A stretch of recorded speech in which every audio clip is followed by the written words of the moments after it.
British শাসনের অধীনে ভারত ছিল এক দুর্দশাগ্রস্ত দেশ। তবে এমন এক মহিলার গল্প আছে যিনি শুধু ভারতবর্ষের না, সমগ্র বিশ্বের ইতিহাসে একটি আলোকিত নাম হয়ে উঠেছেন।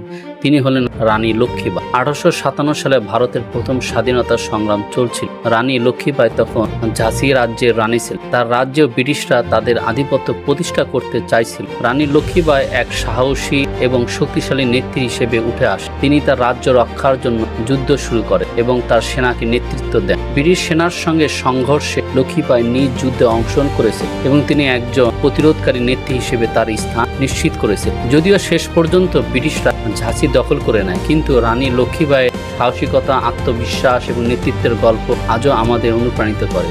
তার মৃত্যুর পর ভারতীয় জনগণের মধ্যে স্বাধীনতার জন্য সংগ্রামে আগুন আরো জ্বলে ওঠে। তিনি শুধু একজন নেত্রী ছিলেন না, তিনি ছিলেন এক স্বাধীনতার সংগ্রামী যিনি তার দেশের জন্য আত্মত্যাগ করেছেন। এখনো আমরা তার গল্প জানি এবং জানি যে সত্যিকার নেত্রী হতে হলে সাহস, আত্মবিশ্বাস এবং দেশের প্রতি ভালোবাসা থাকা উচিত।